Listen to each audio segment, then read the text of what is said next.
దేవుని రక్త మాంసంలో చేయలేకపోవడము మనము కూడా వాక్యంతో పరీక్షించుకునే వారమై పరిశీలింపబడిన హృదయంతో యోగ్యమైన రీతిలో దేవుని బలలో చేయవేయాలన్నదే దేవుని ఆశయం.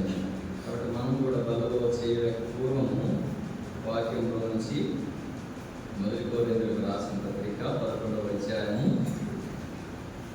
23వ వచనం నుంచి కొన్ని వచనాలు 26వ వచనం వరకు మనం చదువుకున్నాం. మొదటి కొరింథీయులకు రాసిన పత్రిక 11వ అధ్యాయము 23వ వచనం నుంచి 26వ వచనం.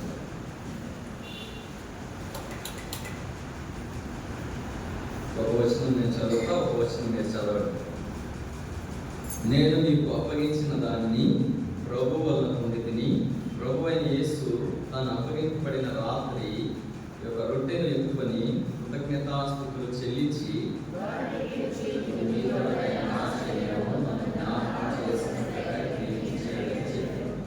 ఆ ప్రకారమే భోజనమైన పిమ్మట ఆయన పాత్రను ఎత్తుకొని, ఈ పాత్రను నా రక్తం వల్ల ఆయన కొత్త నిబంధన, మీరు దీనిలోనికి త్రాగునప్పుడల్లా నన్ను జ్ఞాపకం చేసుకున్నకై దీన్ని చేయడని చెప్పాను. ప్రభు వచ్చిన మరణము రచించదు. చదవండి. కాబట్టి ఎవడు అయోగ్యంగా ప్రభు యొక్క రొట్టెను తినునో లేక ఆయన పాత్రలో త్రాగునో వాడు ప్రభు యొక్క శరీరము గురించి రక్తము గురించి అపరాధేయుడు.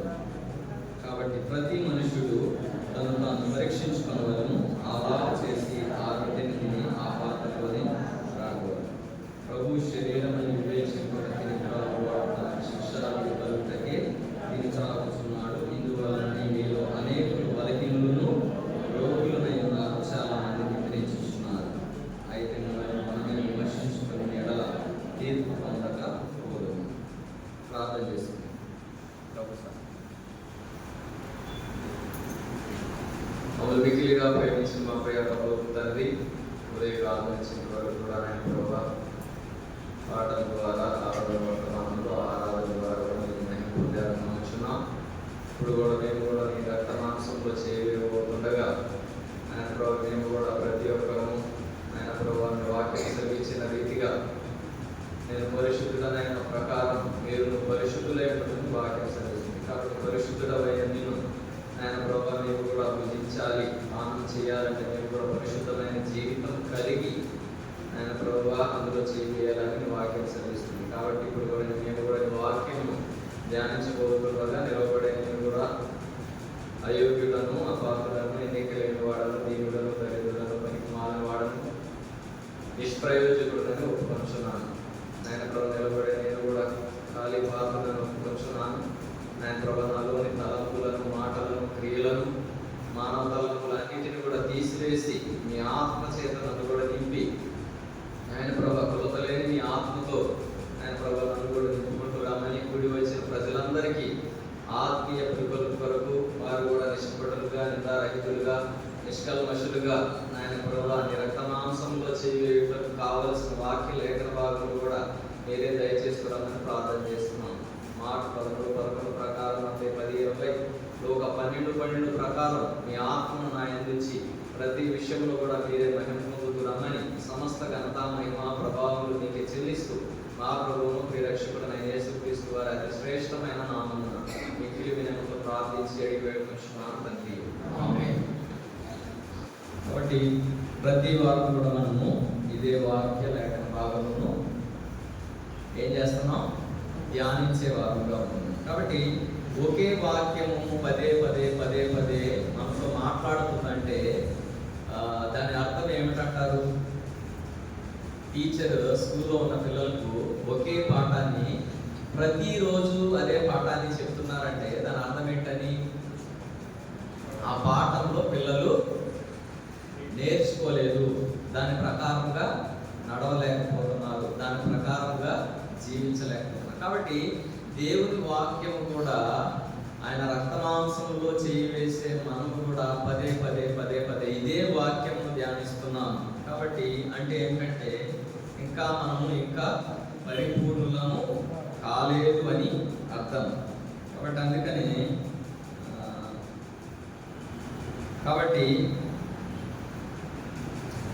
చాలా మంది మనకంటే ముందుగా మరణించి వెళ్ళిపోతున్నారు. ఎందుకని? ఇంకా మనం సజీవులంగా ఉన్నాము అంటే దాని అర్థం ఏమిటంటే ఇంకా మనం దేవునిలో సంపూర్ణులము కాలేదు. అంటే ఏదైనా వృక్షమును చూస్తే చాలా ఫలాలు ఉంటాయి కదా, చాలా ఫలాలు ఉంటాయి. ఫలాలు ఏవి కింద పడతాయి?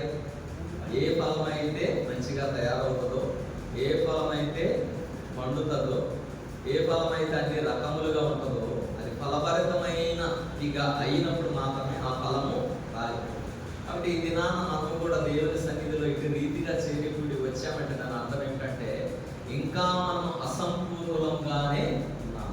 సంపూర్ణతలోనికి రావాలని దేవుని కృపను బట్టి దేవుడు మనకు ఈ యొక్క ఆయుష్ను దయచేసిన వాడుగా ఉన్నాడు. కాబట్టి మనం కూడా ఆయన రక్తమాంసంలో చేయి వేయాలి అంటే ఏం చేయాలంట? ఇక్కడ చాలా విషయాలు ఉన్నాయి. సమయం ఎక్కువగా లేదు కాబట్టి నేను క్లుప్తంగా ముందుకెళ్తాను. అందుకని ఇది నన్ను జ్ఞాపకము చేసుకున్నటకై ఇది చేయుడని చెప్పాను. మొదటిగా మనము దేవుని యొక్క మరణమును జ్ఞాపకం చేసుకునే వారుగా ఉండాలి.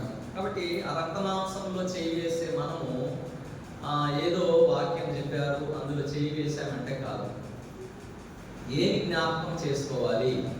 అసలు ఏం జ్ఞాపకం చేసుకోవాలంటే యేసు క్రీస్తు ప్రభువారు ఈ లోకంలో మానవునిగా ఎందుకు జన్మించారు? What is the reason for the Jesus Christ that he has Born in this earth on this earth? అంటే ఈ లోకమునకు మానవుడిగా రావలసిన పరిస్థితి ఎందుకు వచ్చాడు, ఆయన ఎందుకు జీవించాడు, ఆయన ఎందుకు మరణించాడు, ఆయన మరణమునకు కలిగిన ఫలితం ఏమిటి, ఇది జ్ఞాపకం చేసుకోవాలి. కాబట్టి దేనికి మరణించాడు దేవుడు అంటే మన పాపములను క్షమించుట కొరకై ఆయన మరణించాడు. అది జ్ఞాపకం చేసుకోవాలి. రెండవదిగా మీరు దీనిలోని త్రాగునప్పుడల్లా నన్ను జ్ఞాపకం చేసుకున్నట్టుకై దీన్ని చేయుడని చెప్పాను. జ్ఞాపకం చేసుకోవాలి. ఆయన మరణంను మనం జ్ఞాపకం చేసుకోవాలి. ఇక్కడ 3 విషయాలు ఉన్నాయి. మీరు ఈ రొట్టెని తిని ఈ పాత్రలో నుండి త్రాగునప్పుడెల్లా. కాబట్టి ఎప్పుడు జ్ఞాపకం చేసుకోవాలంటే మనము ఆయన రక్తమాంసములలో చెయ్యి వేసే ప్రతిసారి కూడా ఆయన మరణించిన దానిని ప్రస్తుత కాలంలో మనము ఏం చేసుకోవాలంట? జ్ఞాపకం చేసుకోవాలి. అందుకని బైబిల్లో చాలా మాటలు ఉపయోగపడతాయి. ఆల్ఫా ఒమేగా, ఆది అంతము, ఇంకా మొదటివాడు కడపటివాడు, అన్ని కాలములలో ఏకరీతిగా ఉన్నాడు. కాబట్టి మనము దేవుడు ఎప్పుడో చనిపోయారు. ఎన్ని సంవత్సరాల క్రితం చనిపోయాడు? 2025 సంవత్సరముల క్రితం చనిపోయిన ఆయన మరణమును 2025 సంవత్సరం ప్రస్తుత కాలంలో మనం జ్ఞాపకం చేసుకొని అంత మాత్రమే కాకుండా ఏంటంట? ఈ పాత్రలోని త్రాగునప్పుడల్లా ప్రభు వచ్చే వరకు ఆయన మరణమును ప్రచురించింది. Past, present and future. కాబట్టి చనిపోయిన దానిని ప్రెసెంట్ లో జ్ఞాపకం చేసుకొని భవిష్యత్తు కొరకు కూడా మనం ఏం చేయాలంట? ఆయన మరణమును ప్రచురించేవారుగా ఉండాలి. కాబట్టి ఎందుకు ప్రచురించాలి అంటే ఇప్పుడు మనం ఉన్నాం, ఒక భార్య ఒక భర్త ఉన్నారంటే వారికి పిల్లలు ఉంటారు. పిల్లలు ఏం చేస్తారు? ఇంట్లో పాలు తాగుతారు. పాలు తాగిన తర్వాత, పాలు మానేసిన తర్వాత ఆహారం తీసుకుంటారు. ఆహారం తీసుకున్న తర్వాత పెరుగుతారు. పెరిగిన తర్వాత ఏం చేస్తారు? మాట్లాడతారు. కాబట్టి దేవుని రక్తమాంసములో చేయి వేసే నీవు నేను కూడా దాని నుంచి కూడా మనము బలం పొందుకునే వారుగా ఉన్నాం. కాబట్టి ఆయన ద్వారా బలం పొందుకునే మనం కూడా ఏం చేయాలంట? దేవుని గురించి మనము ప్రచురించే వారుగా ఉండాలి. మన ధ్యానం ఏమిటంటే రోజు మన ధ్యానం కొరకై దేవుని మరణమును ప్రచురము చేయుట. కాబట్టి మార్కు సువార్త 16వ అధ్యాయము 15వ వచనం నుంచి మనం ధ్యానం చేసుకుందాం. కాబట్టి మార్కు సువార్త 16వ అధ్యాయము 15వ వచనం.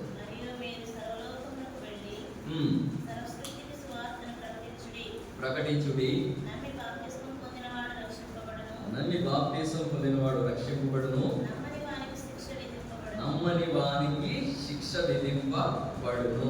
కాబట్టి మరియు మీరు సర్వలోకమునకు వెళ్ళి సర్వ సృష్టికి సువార్తను ప్రకటించుడి, నమ్మి బాప్తిస్మం పొందినవాడు రక్షింపబడును, నమ్మని వానికి శిక్ష విధింపబడిన. ఇంకో వాక్యము మత్తయి సువార్త 28వ అధ్యాయము 18వ వచనం నుంచి చదవండి దయచేసి. ఎవరైనా సహాయం చేయండి. మత్తయి సువార్త. అయితే యేసు వారి వద్దకు వచ్చి పరలోకమందును భూమి మీదను నాకు సర్వాధికారం ఇవ్వబడి ఉన్నది, కాబట్టి మీరు వెళ్ళి సమస్త జనులను శిష్యులనుగా చేయుడి. శిష్యులనుగా చేయుడి. తండ్రి యొక్కయు కుమారుని యొక్కయు పరిశుద్ధాత్మ యొక్కయు నామములోనికి వారికి బాప్తిస్మం ఇచ్చుచు నేను మీకు ఏ ఏ సంగతులను ఆజ్ఞాపించితినో వాటినన్నిటినీ గైకొనవలెనని వారికి బోధించుడి. కాబట్టి సర్వలోకమునకు వెళ్ళి సర్వ సృష్టికి సువార్తను ప్రకటించుడి. ఈ 18వ వచనంలో చూసుకుంటే సమస్త జనులను శిష్యులనుగా చేయుడు. కాబట్టి శిష్యులనుగా చేయాలి అంట. కాబట్టి ఒక పాట ఉంది, యేసు క్రీస్తుని మంచి శిష్యులముగా విశ్వాసముతో సాగెదము. యేసు క్రీస్తుని మంచి శిష్యులముగా విశ్వాసముతో సాగెదము. మన యేసు ప్రభువు శీఘ్రముగా వచ్చును, అతి వేగముగా సేవ చేతుము. మన యేసు ప్రభువు శీఘ్రముగా వచ్చును, అతి వేగముగా సేవ చేతుము. యేసు క్రీస్తుని మంచి శిష్యులముగా విశ్వాసముతో సాగెదము. కాబట్టి యేసు క్రీస్తుని మంచి శిష్యులముగా ఏంటంట విశ్వాసముతో సాగెదము. కాబట్టి శిష్యులు అంటే ఎవరిని అంటారు? శిష్యులని ఎవరిని అంటారు చెప్పాలి. శిష్యుడు ఒక గురువు అవ్వాలి అంటే మొదటిగా ఏమవ్వాలి? శిష్యుడు అవ్వాలి. శిష్యుడు అయిన తరువాతనే గురువు అవ్వాలి, అంతే కదా? డైరెక్ట్ గురువు అవ్వలేదు కదా. కాబట్టి ఒక స్టూడెంట్ ఒక టీచర్ అవ్వాలంటే ముందు స్టూడెంట్ అవ్వాలి. స్టూడెంట్ అయిన తర్వాత అందరూ కూడా టీచర్స్ అవ్వలేదు. ఎవరైతే ఏమంటారు దాన్ని శ్రద్ధ కలిగి ఉంటారో, కాన్సన్ట్రేషన్ అంటారు ఇంగ్లీష్లో, శ్రద్ధ కలిగి చెప్పే పాఠాలను అన్నిటిని కూడా వింటారు. ఇంగ్లీష్లో 4 స్టెప్స్ ఉన్నాయి. ఏంటంట ఇంగ్లీష్లో శిష్యుడికి ఉండవలసిన 4 లక్షణాలు ఏంటంటే, first a disciple learns from a teacher or master. శిష్యుడు అనేవాడు తన యొక్క టీచర్ అంటే బోధకుడి నుంచి కానీ గురువు నుంచి కానీ నేర్చుకుంటారు. కాబట్టి మనకు బోధకుడు ఎవరు? పరిశుద్ధాత్మ దేవుడు, ఈ బైబిల్ గ్రంథం. కాబట్టి మనకు కూడా శిష్యులముగా అవ్వాలి అంటే దేవుని వాక్యములో నుంచి మనము నేర్చుకునే వారుగా ఉండాలి. రెండవది ఏంటంటే ఫాలోయింగ్. కాబట్టి నేర్చుకోవటం మాత్రమే కాదు, ఇంగ్లీష్లో ఏం చెప్పండి, they not only learn but also actively follow the ways and teachings of their master. వినటం మాత్రమే కాదు కానట ఏవైతే చెప్పబడినవో వాటి ప్రకారము అనుసరించి నడుచుకునే వారుగా ఉంటారు. ఇక్కడ వాక్యం ఉంది. ఏముంది వాక్యం? ప్రకటన చదవండి. ప్రకటన 1:3. సమయము సమీపించినది కనుక ఈ ప్రవచన వాక్యములు చదువువాడును ఇందులో ఉన్న చదవండి వాటిలో కరెక్ట్గా ఒకరు చెప్పండి. సమయం సమీపించినది కనుక ఈ ప్రవచన వాక్యములు చదువువాడును వాటిని విని ఇందులో వ్రాయబడిన సంగతులను గైకొను వాడును మరి ధన్యుడు. కాబట్టి వినటం మాత్రమే కాదు, విన్న వాక్య ప్రకారముగా గైకొనేవారుగా ఉండాలి. ఎవరు శిష్యులు అంటే విన్న దానిని గైకొనేవారు. కాబట్టి వారిని శిష్యులు అంటారు.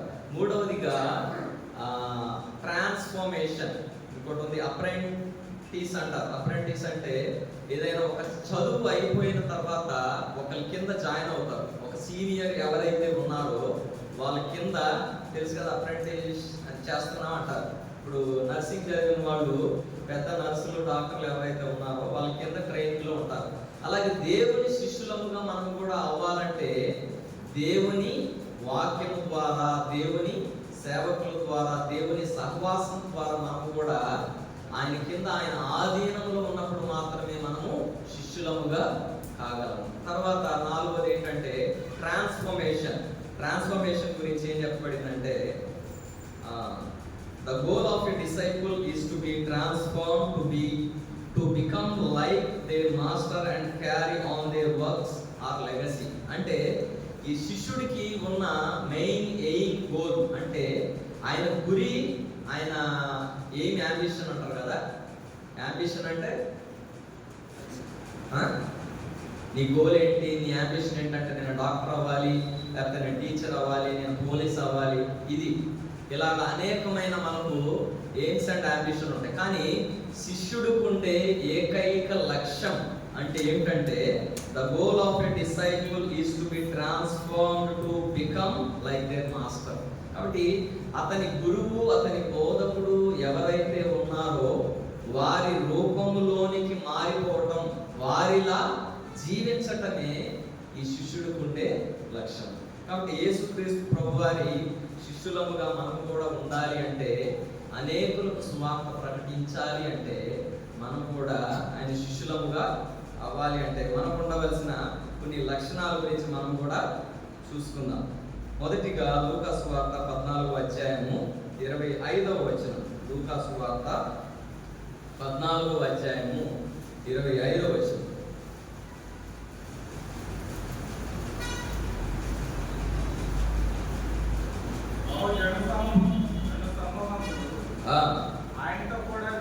ఆయనతో కూడా వెళ్ళుచున్నప్పుడు ఆయన వారి తట్టు తిరిగి ఎవడైనను నా యొద్దకు వచ్చి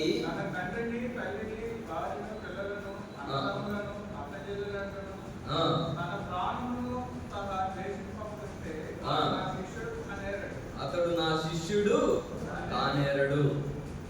the first quality of a disciple అంటే శిష్యుడికి ఉండవలసిన మొదటి లక్షణం ఏమిటంటే ఏంటంట, నా యొద్దకు వచ్చి తన తండ్రిని, తల్లిని, భార్యను, పిల్లలను, అన్నదమ్ములను, అక్క చెల్లెళ్ళను, తన ప్రాణమును సహా ద్వేషింపకుంటే వాడు నా శిష్యుడు కానేరడు. అంటే ఏంటి దీని అర్థము?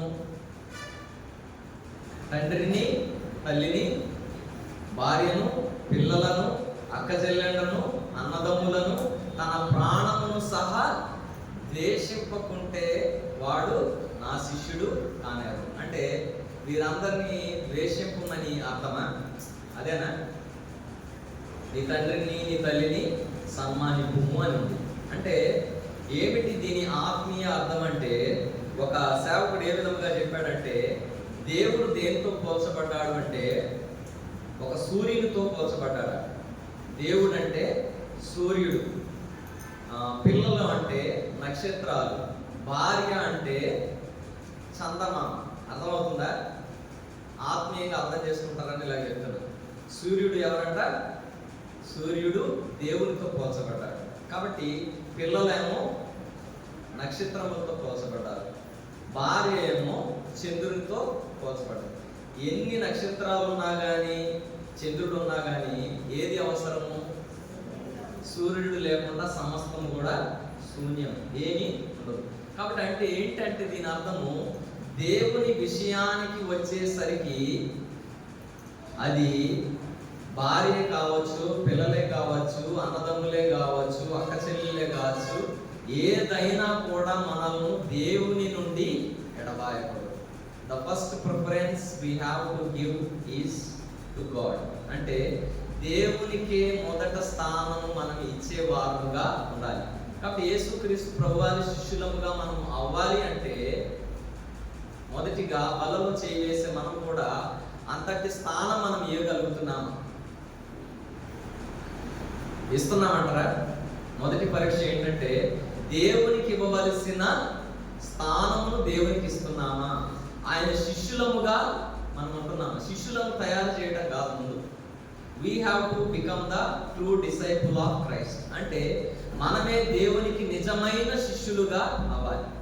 మనము అయిన తర్వాత మనం వేరే వారిని శిష్యులుగా చేయగలం.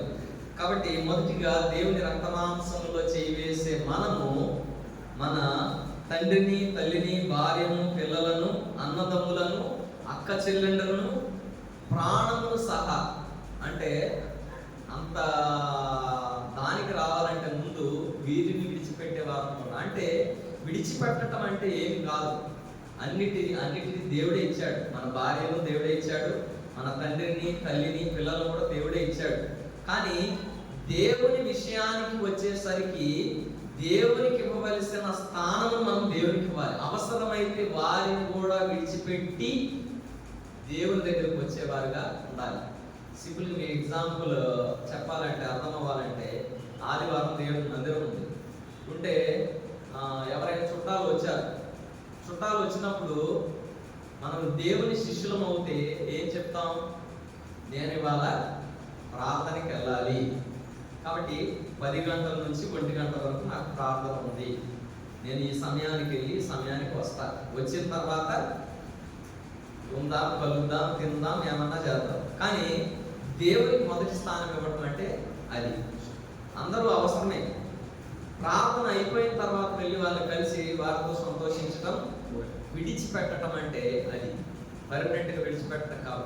దేవునికి ఇవ్వవలసిన స్థానమును దేవునికి ఇవ్వాలి. కాబట్టి అందుకనే దేవుని విషయము ప్రాణమును సహా ద్వేషింపకుంటే వాడు నా శిష్యుడు కానేరడు. కాబట్టి తన ప్రాణమును రక్షించుకునేవాడు పోగొట్టుకుంటాడంట. నా నిమిత్తం తన ప్రాణమును పోగొట్టుకునేవాడు దానిని దక్కించుకును. కాబట్టి రెండవదిగా చూసుకున్నట్లయితే లూకాసు వార్త 9వ అధ్యాయము 23వ వచనం. లూకాసు వార్త 9వ అధ్యాయము 23వ వచనం చదవండి. మరియు ఆయన అందరితో ఇట్లనెను, ఎవడైనను నన్ను వెంబడింప గోరిన ఎడల తన్ను తాను ఉపేక్షించుకొని ప్రతి దినము తన సిలువని ఎత్తుకొని నన్ను వెంబడింపవలెను. కాబట్టి రెండవదిగా శిష్యుడికి ఉండవలసిన లక్షణం ఏమిటంటే ఏం చేయాలంట? తను తాను ఉపేక్షించుకొని ప్రతి దినము తన సిలువని ఎత్తుకొని ఆయనను వెంబడించేవారుగా ఉండాలి. కాబట్టి ప్రతి దినము సిలువని ఎత్తుకోవాలంట. కాబట్టి ఈ రోజుల్లో చూసుకుంటే వారానికి ఒకసారి ఎత్తుకుంటాం మనం కదా సిలువను. ఎప్పుడు ఎత్తుకుంటాం చెప్పాలి, అందరికి తెలిసిన విషయమే. ఆదివారం 10 గంటల నుంచి ఎన్ని గంటల వరకు? 1 గంట వరకు అంట. చుట్టూ చెప్తాను, ఫాస్ట్గా చెప్తాను. 10 నుంచి 1 గంట వరకు ఎత్తుకుంటారంట సిలువను. 1 గంట అయిపోగానే తీసుకెళ్ళి అదే సిలువ ఉంటుంది కదా దాంట్లో ఆ అద్దం దగ్గర తగిలించేస్తారు. కాబట్టి వారు కాదు శిష్యులు అంటే. కాబట్టి దేవుని వాక్యం ఏం సెలవిస్తుందంటే, మరియు ఆయన అందరితో ఇట్లైనను, ఎవడైనను నన్ను వెంబడింపగోరిన ఎడల తన్ను తాను ఉపేక్షించుకొని ప్రతి దినము తన సిలువని ఎత్తుకొని నన్ను వెంబడింపవలెను. కాబట్టి సిలువను ఎత్తుకొని వెంబడించడం అంటే ఏంటంటే శ్రమలను, నిందలను. అందుకని ఇందాక బ్రదర్ చెప్పారు, ఎక్కడ వాక్యం అది? ఇకను నేను ఎప్పుడు బలహీనుడనో అప్పుడే చదవండి ఆ వాక్యం మళ్ళీ. 2వ కొరింథీయులకు రాసిన పత్రిక 12వ అధ్యాయం. నేనెప్పుడు బలహీనుడను అప్పుడే బలవంతుడను, గనుక క్రీస్తు నిమిత్తము నాకు కలిగిన బలహీనతలలోను, నిందలలోను, ఇబ్బందులలోను, హింసలలోను, ఉపద్రవములలోను నేను సంతోషించుచున్నాను. కాబట్టి సిలువను ఎత్తుకోవటం అంటే అంత ఈజీ కాదు. బలహీనతలలో, నిందలలో, ఇబ్బందులలో, హింసలలో, ఉపద్రవములలో నేను సంతోషించుచున్నాను. ఉపేక్షించుకోవటం అంటే ఏంటంటే తగ్గించుకోవటం. కాబట్టి ఒక వారం నేను చెప్పాను, యేసుక్రీస్తు ప్రభువారు చనిపోయే సమయానికి శిష్యుల్లో ఒక ఆలోచన వచ్చిందంట. ఆయన చనిపోయిన తర్వాత మనలో ఎవడు గొప్పవాడు అని, చనిపోయిన తర్వాత చనిపోక ముందే వచ్చేసిందంటే ఏంటని, యేసుక్రీస్తు ప్రభువారు చనిపోతారు, చనిపోయిన తరువాత మనలో ఎవడు గొప్పవాడు అని వారిలో వారు మాట్లాడుకుంటున్నారంట. అప్పుడు ఆయన ఏం చెప్పాడంటే, ఒక చిన్నవాడిని పిలిచి, ఎవరైతే చిన్న పిల్లల వంటి వారిగా మారి మనస్సు మారి ఉంటారో వారిదే పరలోక రాజ్యము అని చెప్పారు. గొప్పవాడు చిన్నవాని వలె, పరిచారకుని వలె తగ్గించుకోవాలని దేవుని వాక్యము సెలవిస్తుంది. రెండవదిగా శిష్యుడికి ఉండవలసిన లక్షణం ఏంటంటే, తన సిలువను ఎత్తుకొని ఏం చేయాలంట, తన సిలువను ఎత్తుకొని నన్ను వెంబడించాలి. ఏ విధముగా వెంబడించాలంటే, రోమీయులకు రాసిన పత్రిక 12వ అధ్యాయము 1వ వచనం. రోమీయులకు రాసిన పత్రిక 12వ అధ్యాయము 1వ వచనం చదవండి. కాబట్టి సహోదరులారా, పరిశుద్ధమును దేవునికి అనుకూలమైన సజీవ యాగముగా మీ శరీరములను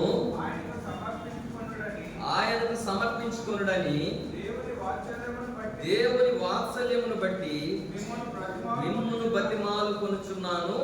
ఇట్టి సేవ మీకు యుక్తమైనది. కాబట్టి సిలువను ఎత్తుకొని ఏ విధంగా అంటే, దేవునికి అనుకూలమైన సజీవ యాగముగా మీ శరీరములను ఆయనకు సమర్పించుకో. సజీవ యాగముగా అంటే, సిలువను ఎత్తుకోవడం అంటే ఏంటంటే, సజీవ యాగం అంటే బ్రతికి ఉన్నప్పుడే మన స్వయం కోసము, స్వార్థం కోసము, అసూయ కోసము, లోక ఆశలు, మన లోక సంబంధమైన ఆనందాలు, కోరికలు అన్నిటి నిమిత్తం కూడా మనం చనిపోయి దేవునిని ఎత్తుకొని మనము దేవుని వాక్యానుసారంగా జీవించాలనేది దేవుని ఆశ.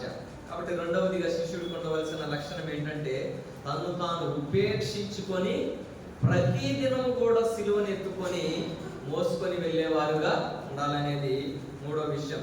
ఇందులోనే సిలువను మోసే విషయంలోనే మత్తయి సువార్త 6వ అధ్యాయము 10వ వచనం. కాబట్టి సిలువను మోయడం అంటే ఏమిటంటే 6వ అధ్యాయం 10వ వచనం.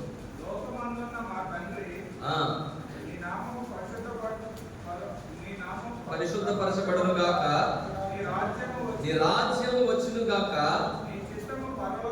నీ చిత్తము పరలోకమందు నెరవేర్పడుచున్నట్లు భూమి యందును నెరవేరును గాక. కాబట్టి ఏమిటి సిలువను మోసుకోవడం అంటే, నీ చిత్తము పరలోకమందు నెరవేర్చున్నట్లు భూమి మీదను నెరవేరును గాక. ఎవరి ద్వారా? మన ద్వారా అన్నది, మనం నా ద్వారా అన్నది, వేరే వాళ్ళ ద్వారా మనం చేయలేము. బ్లండర్ అది కదా. మీరు నాతో ఏమన్నా దేవుడి చిత్తాన్ని నెరవేర్చగలరా? నేను నెరవేర్చాలనుకుంటే నాకు నేను నెరవేరుస్తాను. మీది నేను నెరవేర్చలేను. మీది నేను నెరవేర్చగలిగితే మామూలుగా ఉంటుందా? అలా ఉంటుంది. కాబట్టి నా ద్వారా, నీ ద్వారా, మన ద్వారా అని నేను అన్నాను. కాబట్టి ఎందుకంటే ఇక్కడ స్వపరీక్ష, ఎవరికి వారే చేసుకునే పరీక్ష. కాబట్టి నా ద్వారా దేవుని చిత్తం పరలోకంలో ఏ విధంగా అయితే నెరవేర్చబడుతూ వచ్చిందో, భూలోకంలో కూడా నా ద్వారా నీ చిత్తము నెరవేర్చబడటమే సిలువని ఎత్తుకొని మోయటం. కాబట్టి నాకు ఇంకోటి గుర్తొచ్చింది. సిలువను మోయటం అనేసరికి చిత్తం నెరవేర్చడం అంటే చాలాసార్లు అదే మొదటి యోహాను 2, లోకమును దాని ఆశలు గతించుకోవచ్చున్నవి కానీ దేవుని చిత్తమును జరిగించువాడు నిరంతరము తెలుసు. చాలాసార్లు మనం కూడా దేవుని చిత్తం నెరవేరుస్తాం. ఎలాగా చెప్పాలి? దేవుని చిత్తాన్ని ఎవరు నెరవేర్చలేరు. ఇక్కడ నెరవేరుస్తాం. మనకు నచ్చినప్పుడు నెరవేరుస్తాం, మనకు నచ్చినప్పుడు నెరవేర్చాం, మనకు కుదిరినప్పుడు నెరవేరుస్తాం, మనకు కుదరినప్పుడు నెరవేర్చాం. సమయమందును అసమయమందును కూడా మనకు దేవుని చిత్తాన్ని నెరవేర్చే వారంగా ఉండాలి. కాబట్టి ప్రతి దినము కూడా దేవుని చిత్తం నెరవేర్చే వారంగా ఉండాలి. ఆదివారం కాదు కదా. ఎప్పుడు నెరవేర్చాలి? ప్రతి దినము సిలువనెత్తుకొని వెళ్ళాలి. అంటే ప్రతి దినము కూడా దేవుని చిత్తమును మనము జరిగించేవారుగా ఉండాలి. మూడవదిగా చూసుకున్నట్లయితే లూకాసు వార్త 14వ అధ్యాయము 33వ వచనం. లూకాసు వార్త 14:33 చదవండి. మూడవదిగా శిష్యుడికి ఉండవలసిన మూడవ లక్షణం ఏంటంటే 14:33 ఆ ప్రకారమే మీలో తనకు కలిగినదంతయు విడిచిపెట్టని వాడు నా శిష్యుడు కానేరడు. ఇక్కడ ఏంటంట, మూడవదిగా శిష్యుడికి ఉండవలసిన లక్షణం ఏమిటంటే ఆ ప్రకారమే మీలో తనకు కలిగినదంతయు విడిచిపెట్టని వాడు నా శిష్యుడు కానేరడు. కాబట్టి దేవుని నిమిత్తము ఏం చేయాలంట, కలిగినదంతా కూడా విడిచిపెట్టాలంట. అదే ఇందాక చెప్పా కదా నేను, భార్య, పిల్లలు, ఇంకా తల్లిదండ్రులు విడిచిపెట్టడం అంటే ఏంటంటే నీకు కలిగినది నీకే ఉంటుంది కదా. విడిచిపెట్టడం అంటే ఏమిటంటే మనకు కలిగిన దానిని దేవుడు మనకు ఉంచాడు, కానీ కలిగినదంతటిని విడిచిపెట్టడం అంటే ఏమిటంటే దేవుని నిమిత్తము మనము దేవుని విషయానికి వస్తే అవసరమైతే సమస్తమును కూడా విడిచిపెట్టే వారముగా ఉండాలి దేవుని తర్వాతే. కాబట్టి యోబు యొక్క జీవితంలో చూసుకున్నట్లయితే యోబు ఏమన్నాడు, యెహోవా ఇచ్చెను యెహోవా తీసుకొనెను, ఆయన నామమునకు స్తుతి కలుగును గాక. కాబట్టి మార్కు సువార్త 10:27లో ఒక మాట ఉంది.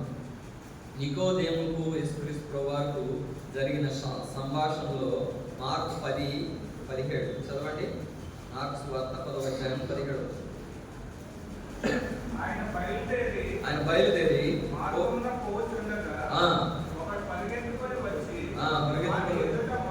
ఆయన ఎదుట మోకాలు సర్వోత్తముడా నిత్య జీవమునకు వారసుడునకు నేనేమి చేయదునని ఆయన అడిగాను. 21వ వచనం.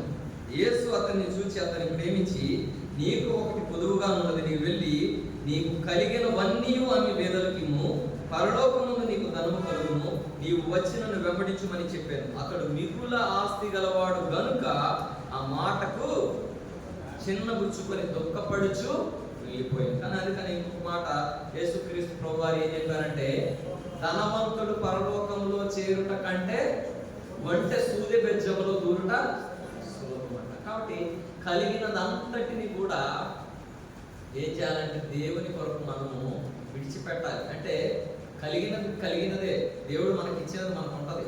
కాబట్టి దేవుని విషయానికి వచ్చేసరికి మనము దేవునికి ఇవ్వవలసిన ప్రాధాన్యతను దేనికి కూడా ఇవ్వకూడదు. అది మన ఇల్లే కావచ్చు, మన పొలమే కావచ్చు, లేకపోతే మన ఉద్యోగమే కావచ్చు, మన బలమే కావచ్చు, మన సమయమే కావచ్చు, అది ధనమే కావచ్చు, ఏదైనా కలిగిన దాని అంతటిలో కూడా దేవునికి ప్రాధాన్యతను ఇచ్చినప్పుడు మాత్రమే మనం దేవునికి శిష్యులముగా కాగలం. కాబట్టి అబ్రహాము యొక్క విషయంలో చూసుకున్నట్లయితే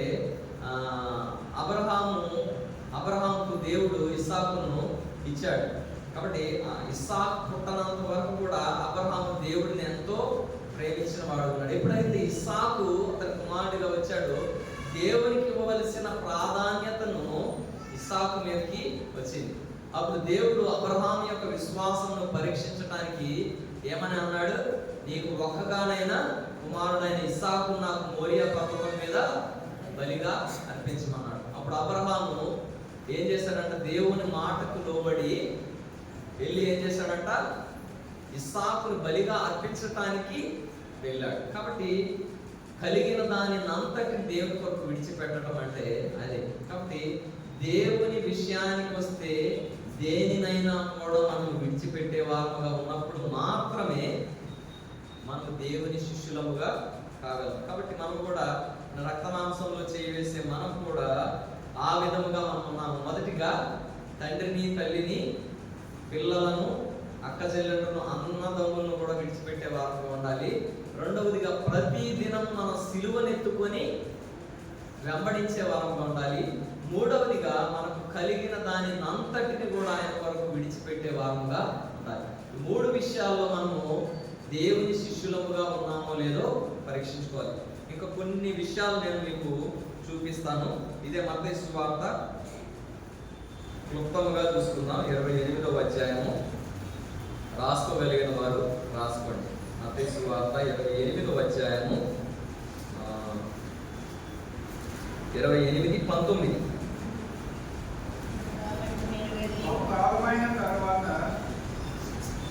మత్తయి సువార్త 28వ అధ్యాయము 19వ వచనం చదవండి.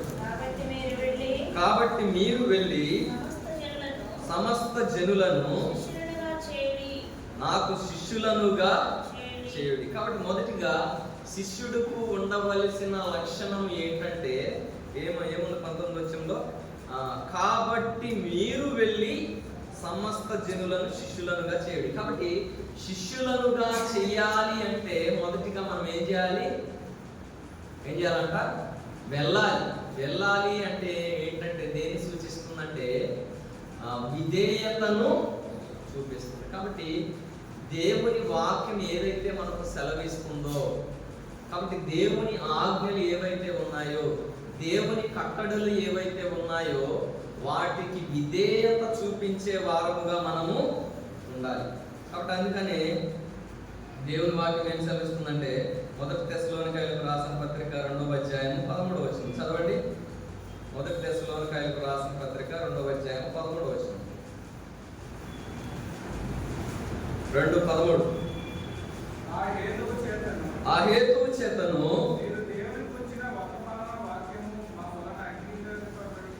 మీరు దేవుని గూర్చిన వర్తమాన వాక్యము మా వలన అంగీకరించినప్పుడు మనుష్యుల వాక్యమని ఎంచక అది నిజముగా ఉన్నట్లు దేవుని వాక్యమని దాన్ని అంగీకరించి గనుక మేమును మానక దేవునికి కృతజ్ఞతాస్తుతులు చెల్లించుచున్నాము. ఇక్కడ ఏంటంటే దేవుని వాక్యమును అంగీకరించుచున్నప్పుడు మనుష్యుల వాక్యమని ఎంచక అది నిజముగా ఉన్నట్లు దేవుని వాక్యమని దానిని అంగీకరించాలి. చాలాసార్లు ఈ సమయాలలో విశ్వాస జీవితం ఏ విధంగా అయిపోయిందంటే దేవుని వాక్యము దేవుడే మనకు బోధిస్తున్నాడనే ఏమంటారు మైండ్ సెట్లో లేదు చాలా మంది. అర్థమవుతుందా? దేవుని వాక్యము బోధించబడినప్పుడు ఇది దేవుని వాక్యము, దేవుడు మనతో మాట్లాడుతున్నాడనే గ్రహింపు లేని వారుగా ఉంటున్నారు. అందుకని దేవుని వాక్యం ఏం సెలవిస్తుందంటే వాక్యము వలన వర్తమాన వాక్యము వలన అంగీకరించినప్పుడు మనుష్యుల వాక్యమని ఎంచగా అది నిజముగా ఉన్నట్లు దేవుని వాక్యమను దానిని.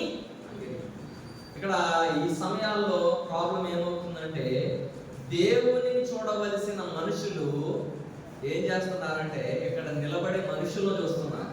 అది ప్రాబ్లం కదా? అంతేనా కదా? ఎంతమంది ఒప్పుకుంటారు దీన్ని? అంతేనా? కాబట్టి ఎప్పుడైతే మనుషుల వాక్యం మనం ఎంచుతామో ఆ వాక్యం మనలో క్రియారూపకంగా పనిచేయదు. కాబట్టి దేవుని వాక్యం ఏదైనా కూడా బోధించేది దేవుడే.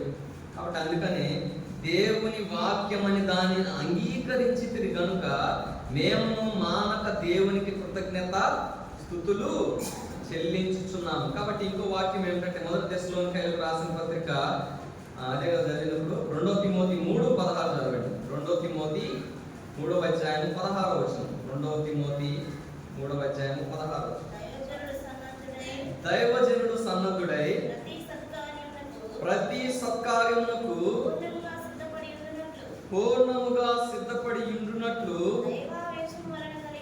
దైవావేశము వలన కలిగిన ప్రతి లేఖనమును ఉపదేశించుటకును ఖండించుటకును తప్పుదిద్దుటకును నీతి యందు శిక్ష చేయుటకును ప్రయోజనకరమై.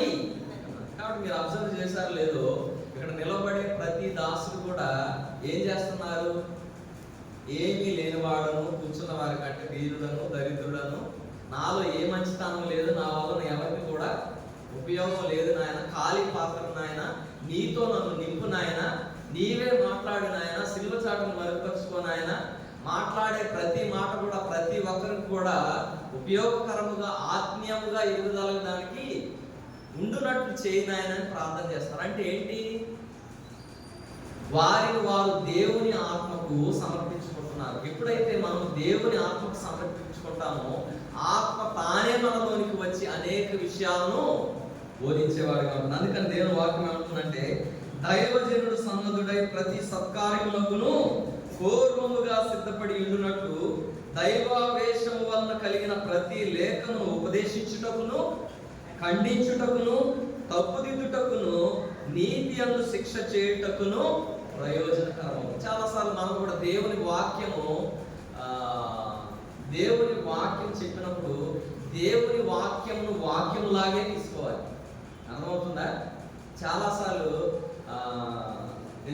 ఒక విషయం ఎప్పటి నుంచో చెప్దాలనుకుంటున్నా. దేవుని వాక్యము ఇక్కడ నుంచి చెప్పినప్పుడు ఎవరిని కూడా ఉద్దేశించి చెప్పాలి. అర్థమవుతుందా? దేవుని వాక్యము ఒక పర్సన్ మైండ్లో పెట్టుకొని ఎప్పుడు దేవుడు వాక్యము బోధించాడు. కాబట్టి వాక్యము ఒకటే, కానీ అనేకుల హృదయాల్లో అనేక విధములుగా అది పనిచేస్తుంది. చాలాసార్లు మనం అనుకుంటాం దేవుడు మనతో మాట్లాడినప్పుడు నా గురించే చెప్పారు అనుకుంటాం. అది చాలా తప్పు. కాబట్టి దేవుడు మాట్లాడినప్పుడు ఈ వాక్యం ఒకళ్ళలోనే పనిచేస్తున్నట్టారు. ఈ వాక్యం ఇప్పుడు నేను చెప్పిన ఈ వాక్యం ఉంది, ఈ వాక్యం ఒక్కరికే పనిచేయదు, అందరికీ పనిచేస్తుంది. ఒక్కొక్కరికి ఒక్కో రీతిగా పనిచేస్తుంది. కాబట్టి దేవుని వాక్యములకు మనము లోబడి జీవించేవారుగా ఉండాలి. మొదటిగా శిష్యుడికి ఉండవలసిన లక్షణం ఏమిటంటే దేవుని వాక్యమును వినాలి. అందుకని హెబ్రీయులకు రాసిన పత్రిక 2వ అధ్యాయము 1వ వచనంలో ఒక మాట ఉంది. 1-2 వచనాలు చదవండి. హెబ్రీయులకు రాసిన పత్రిక 2వ అధ్యాయము 1-2 వచనాలు చదవండి. కావున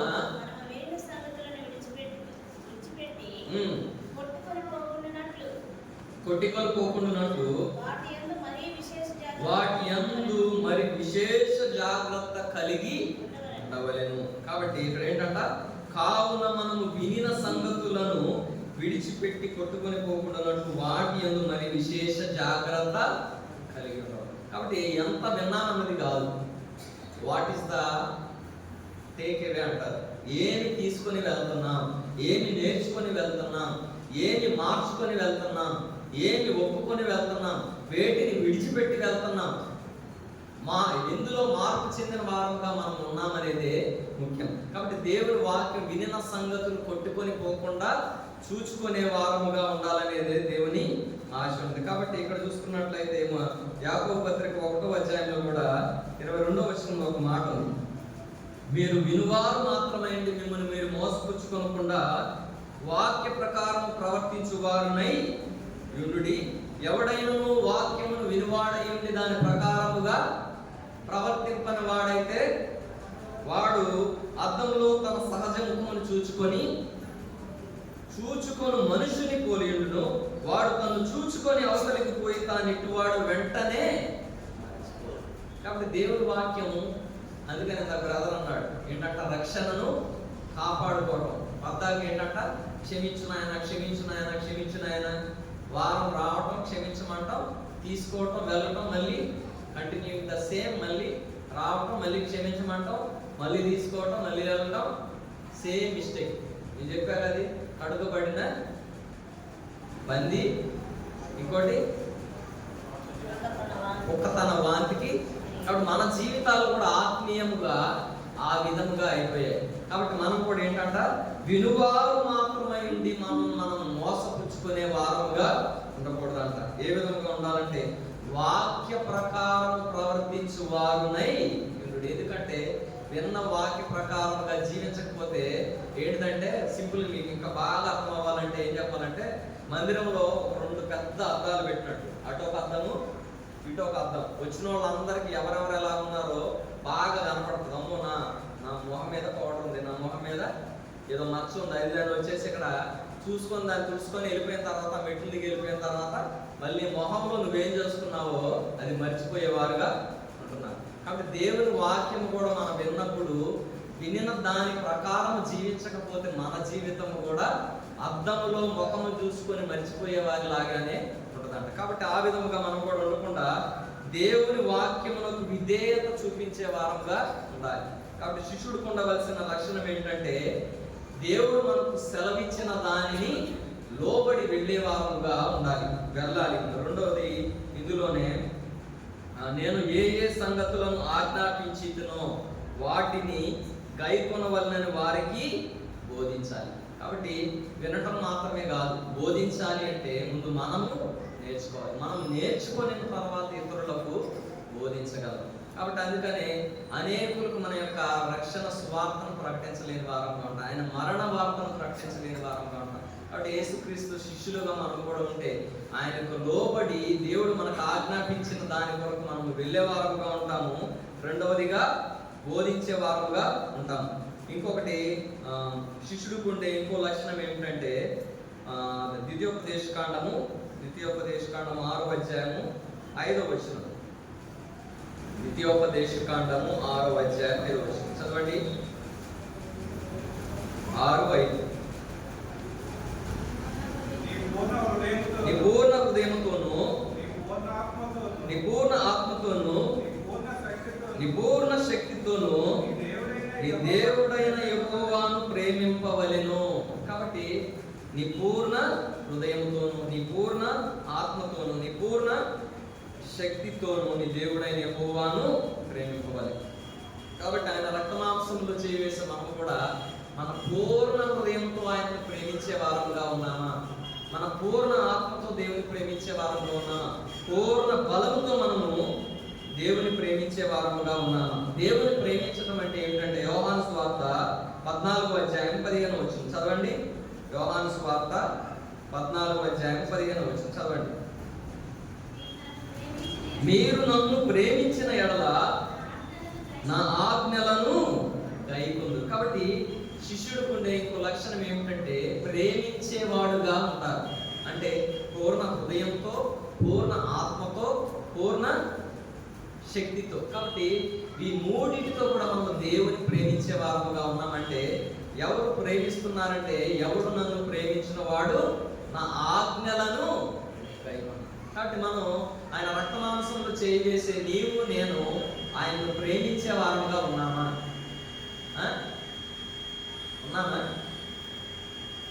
ఉన్నామా లేదా చెప్పరే? డౌటా? కాబట్టి దేవుని ప్రేమించే వారముగా ఉండటం అంటే ఆయన ఆజ్ఞలను గైకొనే వారముగా ఉండాలి. ఆయన కట్టడలను, ఆయన విధులను, ఆయన శాసనములను అన్నిటిని కూడా గైకొనినప్పుడు మాత్రమే మనం దేవుని ప్రేమించాలి. అందుకనే నేను దేవుని ప్రేమిస్తానని మనం చెప్తాం, కానీ మాటలతో చెప్పినంత ఈజీ కాదు. ఏం కావాలంట? అందుకని తీతు రాసిన పత్రిక 3:16 మాటలు చదవండి. తీతు 3:16.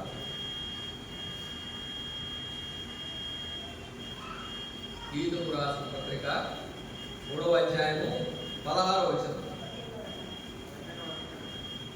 1:16 క్షమించండి.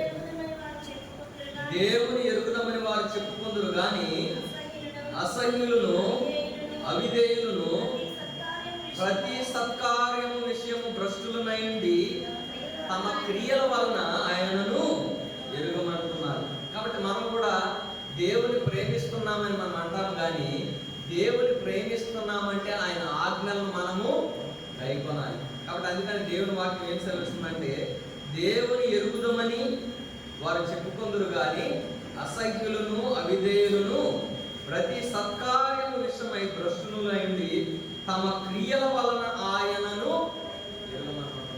కాబట్టి మనం కూడా దేవుణ్ణి ప్రేమించే విషయంలో అంటే మన క్రియలలో దేవుణ్ణి ప్రేమించే వారంగా ఉన్నాం. మన ఆత్మతో, మన శక్తితో, మన బలముతో మనం దేవుని ప్రేమించాలి. ఆయన ఆజ్ఞలను కూడా గైకొనే వారముగా ఉండాలి.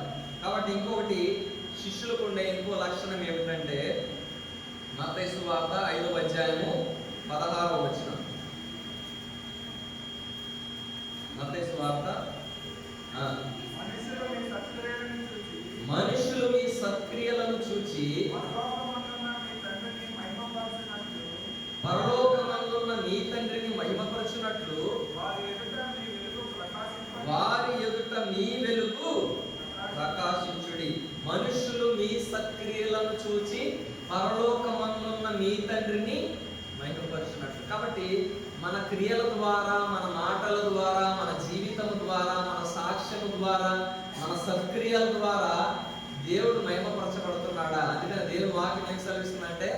దీని వలననే అన్యజనుల మధ్యలో నా నామం ఏమవుతుందంట?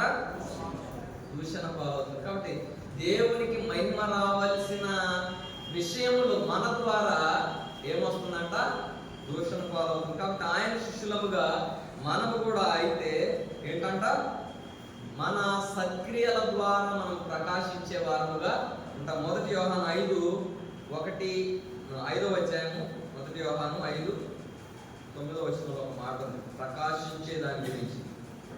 1 యోహాను 5వ అధ్యాయము మనుషుల సాక్ష్యం అంగీకరించుచున్నాం కదా, దేవుని సాక్ష్యం మరి బలమైనది. అది కదా 2వ అధ్యాయము ప్రకారం మనము చదవండి.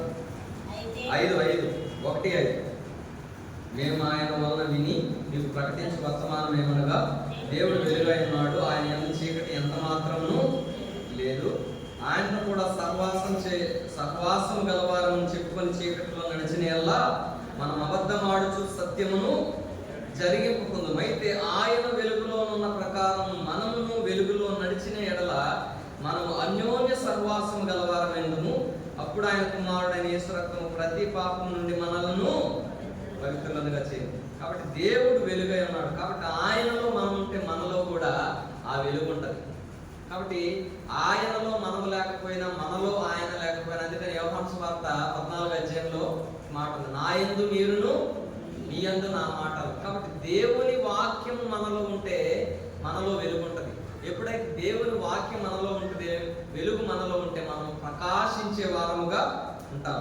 అందుకని కాబట్టి మనం కూడా ప్రకాశించే వారంగా ఉండాలి, అనేకులకు మార్గం చూపించే వారంగా ఉండాలి. కాబట్టి మనం కూడా ఆయన శిష్యులమైతే మన ద్వారా అనేకులు వెలిగింపబడి దేవుని దగ్గరకు వచ్చేవారుగా ఉంటారు.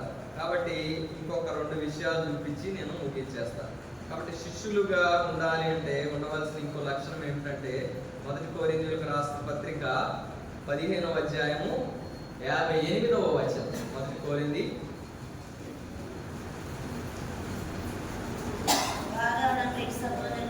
కాగా నా ప్రియ సహోదరులారా, స్థిరులను కదలని వారును ప్రభు కార్యాభివృద్ధి యందు ఎప్పటికీ ఆసక్తులునై ఉండుడి. కాగా నా ప్రియ సహోదరులారా, మీ ప్రయాసము ప్రభువునందు వ్యర్థం కాదని ఎరిగి స్థిరులను కదలని వారును ప్రభు కార్యాభివృద్ధి యందు ఎప్పటికీ. కాబట్టి శిష్యులకు ఉండే ఇంకొక లక్షణం ఏమిటంటే ఏ విధంగా ఉంటారంటే ప్రయాసపడేవారుగా ఉంటారు. కాబట్టి ఒక శిష్యుడు అని ఎవరిని అంటారు చెప్పండి? శిష్యుడు అని ఎవరిని అంటారు? గురువు గారు ఎక్కడికైతే వెళ్తారో ఆ గురువు గారు ఎక్కడ ఉంటే అక్కడే ఉంటాడు కదా శిష్యుడు. గురువు గారు ఏం తింటే అదే తింటాడు. గురువు గారు మంచం మీద పడుకుంటే కింద పడుకుంటాడు, అది వేరే విషయం. కాబట్టి ఏంటంటే నేను చెప్పాలనుకుంది ఏంటంటే, కాబట్టి శిష్యులుగా అవ్వాలి అంటే మనం కూడా ఏ విధంగా ఉండాలంటే, నా ప్రియ సహోదరులారా, మీ ప్రయాసము ప్రభువునందు వ్యర్థము కాదని ఎరిగి స్థిరులను కదలని వారును ప్రభు కార్యాభివృద్ధి యందు ఎప్పటికీ. కాబట్టి 3 విషయాలు ఉన్నాయి ఇక్కడ. మొదటిది ఏంటంట, స్థిరముగా ఉండాలి, కదలని వారుగా ఉండాలి. మూడవదిగా ఎప్పటికీ ఆసక్తులుగా ఉండాలి. కాబట్టి ఒక శిష్యుడు అవ్వాలి అంటే ఆ శిష్యుడికి ఉండవలసిన లక్షణం ఏంటంటే స్థిరత్వం ఉండాలి, కదలకుండా ఉండాలి. అంటే కదలటం అంటే ఏంటి? గాలి చెదరగొట్టు కొట్టువలే ఉంటారని వాక్యంలో. కదిలేవారుగా ఉంటారు. కాబట్టి కొన్నిసార్లు మనం స్థిరత్వం లేని వారుగా ఉంటాం. మన క్రియలలో కానీ, మన యొక్క జీవితంలో కానీ, మన యొక్క ప్రతి విషయంలో కూడా స్థిరత్వం లేని వారుగా ఉంటారు. అందుకే దేవుని వాక్యం ఏం సెలవిస్తుందంటే, కదలని వారును స్థిరులను ఎప్పటికీ ఆసక్తులునై. కాబట్టి మనకు కూడా ఆసక్తి ఉంటుంది. కానీ మన ఆసక్తి ఏ విధంగా ఉంటుందంటే అప్పుడప్పుడు ఉంటుంది. మన ఆసక్తి మొదలు పెట్టినప్పటి నుంచి అంతం వరకు కూడా ఉండదు. మన ఆసక్తి అప్పుడప్పుడు ఉంటుంది ఆసక్తి కదా. అది దేవుని మందిరానికి వచ్చే విషయంలో కానీ, దేవుని మందిర విషయాల్లో పాల్గొనే విషయంలో కానీ, లేకపోతే ప్రార్థనకు వచ్చే విషయంలో కానీ, అపోస్తల బోధలో కానీ, సంభాషణలో కానీ, రొట్టె విరుచుటలో కానీ, ప్రార్థన చేయటంలో కానీ మనము స్థిరులుగా ఉండలేని వారముగా ఉంటాం, కదిలే వారముగా ఉంటాం, ఎప్పటికీ ఆసక్తి లేని వారముగా ఉంటాం. కాబట్టి మనం కూడా కదలని వారుగా, స్థిరులుగా, ఆసక్తి కలిగిన వారముగా, ఎప్పుడు ఆసక్తి కలిగిన వారముగా ఉండాలి. అప్పుడు మాత్రమే మనము దేవుని శిష్యులము కాగలము. కాబట్టి కింద ఇంకో వచనం కూడా ఉంది, 16-13లో ఇంకో మాట ఉంది. మెలకువగా ఉండుడి, విశ్వాసమందు నిలకడగా ఉండుడి, పౌరుషము గలవారైండుడి, బలవంతులైండుడి, మీరు చేయు కార్యములన్నీ ప్రేమతో చేయండి. కాబట్టి మనము కూడా ఆయన శిష్యులము అవ్వాలంటే మెలకువ అవసరం, మనకి విశ్వాసమును నిలకడ అవసరం, అలాగే పౌరుషము గలవారముగా ఉండాలి, బలవంతులముగా ఉండాలి, చేసే కార్యాలన్నీ కూడా ప్రేమతో చేసే వారముగా ఉండాలి. కాబట్టి మనం కూడా కదలేని వారుగా, స్థిరులుగా, ఎప్పటికీ ఆసక్తి కలిగిన వారముగా మనం కూడా ఉండాలనేది దేవుని ఆసక్తి. ఆఖరిగా శిష్యుడికి ఉండవలసిన ఇంకొక లక్షణం చూపించేసి నేను ముగించేస్తాను. ఆఖరి విషయం ఏంటంటే కీర్తనలు 101 కీర్తనలు నా యొద్ద నివసించినట్లు నేను కనిపెట్టుచున్నాను, నిర్దోష మార్గమందు నడుచువారు నాకు పరిచారకులు అగుదురు. కాబట్టి ఆఖరిగా శిష్యుడికి ఇంకొక నిర్వచనం ఏంటంటే పరిచారకుడు అని కూడా అనొచ్చు. అంతేనొచ్చా? పరిచర్య చేసేవాడు. అందుకని దేవుని వాక్యం ఏంటంటే నా యొద్ద నివసించున్నట్టు దేశములో నమ్మకస్తులైన వారిని నేను కనిపెట్టుచున్నాను, నిర్దోష మార్గం ముందు నడుచువారు నాకు పరిచారకులు. కాబట్టి దేవుని యొద్ద నివసించినట్టు దేవుడు నమ్మకస్తులైన వారిని ఏం చేస్తున్నాడంట? కనిపెడుతున్నాడంట. కాబట్టి కనిపెడితే వారు నమ్మకస్తులైన వారు ఏ విధంగా ఉండాలంటే నిర్దోష మార్గమందు నడుచువారు. కాబట్టి మార్గములలో దోషము ఉండకూడదు. నిర్దోష మార్గమందు నడుచువారు నాకు పరిచారకులు అవుతారు. కాబట్టి మనం కూడా దేవునికి పరిచారకులు అవ్వాలి అంటే నిర్దోష మార్గములలో నడిచే వారముగా ఉండాలి, దేవునికి నమ్మకస్తులముగా ఉండాలి. అందుకనే ఏముందంటే బలా నమ్మకమైన మంచి దాసుడు అన్నాడు. మత్తయి సువార్త 25:14. మత్తయి సువార్త 25:14 వచనంలో చదవండి. ఆ మొదటి 2 వచనాలు చదవండి. మత్తయి సువార్త 25:14. ఒక మనుషుడు దేశాంతరమునకు ప్రయాణమై తన దాసులను పిలిచి తన ఆస్తిని వారికి అప్పగించినట్లు. చాలు, నేను సమయం ఎక్కువ లేదు కాబట్టి క్లుప్తంగా చెప్పేస్తా. అతనికి 5 తలాంతులు, ఒకనికి 2 తలాంతులు, ఒకనికి 1 తలాంతు ఇచ్చాడంట. దేశాంతరం పోయేటప్పుడు 3 మనుషులను పిలిచి ఒకడికి 5 తలాంతులు ఇచ్చాడంట, ఒకడికేమో 2 తలాంతులు ఇచ్చాడంట, ఇంకొకటికేమో 1 తలాంతు ఇచ్చాడంట. ఆ దేశాంతరం వెళ్ళిన ఆ యజమానుడు మరి తిరిగి వచ్చినప్పుడు 5 తలాంతులు ఇచ్చిన వాడు 5కు 5 తలాంతులు సంపాదించాడంట. ఆ 2 తలాంతులు ఇచ్చిన వాడు 2 తలాంతులకు 2 తలాంతులు సంపాదించాడంట. అయితే 1 తలాంతు ఇచ్చిన వాడు ఏం చేశాడంటేనంట, అయితే 17వ వచనంలో 18, అయితే 1 తలాంతు తీసుకున్న వాడు వెళ్ళి భూమి తవ్వి తన యజమాని సొమ్ము దాచిపెట్టెను. కాబట్టి 1 తలాంతు పొందుకున్నవాడు తన తలాంతుని తీసి భూమిని తవ్వి అందులో పెట్టాడు. కాబట్టి యజమానుడు వచ్చినప్పుడు వారిద్దరినేమో బలా నమ్మకమైన మంచి దాసుడా, ఇవి కొంచెంలో నమ్మకంగా ఉన్నావు కాబట్టి ఇంకొక 10 పట్టణాల మీద నువ్వు ఉండమని చెప్పాడు. కాబట్టి దేవుడు మనకిచ్చిన దానిలో కూడా మనం దేవునికి నమ్మకస్తులముగా ఉండగలుగుతున్నామా? కాబట్టి ఆయన యొద్ద మనం కూడా పరిచారం చేయాలంటే మనం కూడా నిర్దోష మార్గంలో నడిచే వారంగా ఉండాలి. ఇక్కడ యోబు గ్రంథం 22వ అధ్యాయం ఒక మాట ఉంది.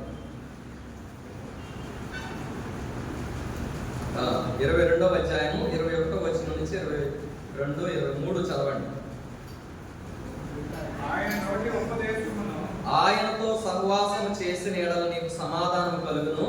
22, 21. యోబు 22, 21. ఆయన ఆయనతో సహవాసం చేసిన ఎడల నీకు సమాధానం కలుగును, అలాగున నీకు మేలు కలుగును. ఆయన నోటి ఉపదేశమును అవలంబించుము, ఆయన మాటలను నీ హృదయంలో ఉంచుకొనుము. సర్వశక్తుని వైపు నీవు తిరిగిన ఎడల నీ గుడారములో నుండి దుర్మార్గమును దూరముగా తొలగించిన ఎడల నీవు అభివృద్ధి పొందెదవు. కాబట్టి ఇవాళ చాలా సార్లు ఏంటో మరి ఉపదేశం అని వస్తుంది. అంటే దేవుని ఉపదేశమును మనము త్రోసివేసే వారం ఉంటాం. అందుకని దేవుని వాక్యం ఏంటుందంటే ఆయనతో సహవాసం చేసిన ఎడల నీకు సమాధానము కలుగు. ఈ దినాన దేవుని మందిరానికి వచ్చిన వారు చాలా మంది సమాధానం లేని వారుగా ఉన్నారు. ఎందుకంటే దేవునితో సహవాసం లేని వారుగా ఉన్నారు. అంటే దేవుని వాక్యముతో దేవుని సన్నిధితో సహవాసం లేనప్పుడు మనకు జీవితంలో కూడా సమాధానం ఉండదు. అందుకని దేవుని వాక్యం ఏం సెలవిస్తుందంటే ఆయనతో సహవాసం చేసిన ఎడల నీకు సమాధానము కలుగును, అలాగున నీకు మేలు కలుగును. ఆయన నోటి ఉపదేశమును అవలంబించుము, ఆయన మాటలను నీ హృదయంలో ఉంచుకొనుము.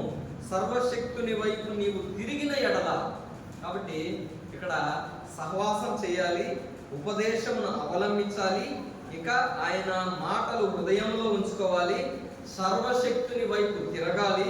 నాలుగవది ఇంకొకటి, నీ గుడారములో నుండి దుర్మార్గమును తొలగించాలి. దుర్మార్గం అంటే ఏంటి? సన్మార్గము, దుర్మార్గము. కాబట్టి దేవునికి ఇష్టము కానిది ఏదైనా కూడా అది దుర్మార్గం. సన్మార్గం అంటే దేవుని వాక్యానుసారంగా మనం జీవిస్తే సన్మార్గంలో జీవించడం, దేవునికి వ్యతిరేకముగా జీవిస్తే అది దుర్మార్గం. అందుకనే నీ గుడారములో నుండి దుర్మార్గమును దూరముగా తొలగించిన ఎడల. వాక్యం ఒక్కోసారి నవ్వొచ్చినట్టు ఉంటుంది, కానీ అందులో చాలా మీనింగ్ ఉంటుంది. నీ గుడారంలో నుండి దుర్మార్గమును తొలగించిన ఎడల అనొచ్చుగా. దూరముగా ఎందుకని ఉపయోగపడింది అక్కడ అంటే అప్పుడప్పుడు ఏం చేస్తామంటే ఆ దుర్మార్గం ఏం చేస్తాం, కొద్దిగా పక్కన పెట్టుకుంటాం, అవసరమైనప్పుడల్లా మళ్ళీ ఏం చేస్తాం, తెచ్చిపెట్టుకుంటాం. అందుకని దేవుని వాక్యం ఏమంటుందంటే దూరముగా తొలగించిన ఎడల నీవు అభివృద్ధి పొందేది.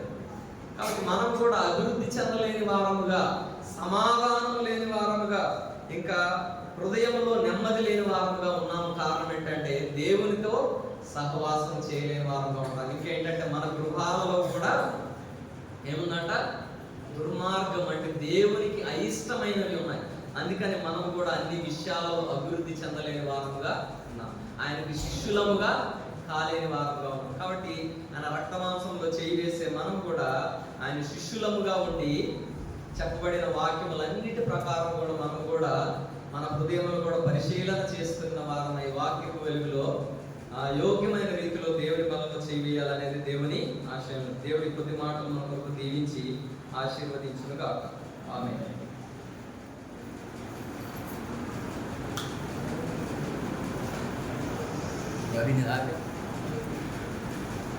చెప్పబడే వాక్యం వెలుగులో ప్రతి ఒక్కరూ కూడా మన హృదయాలను పరిశీలన చేస్తారు.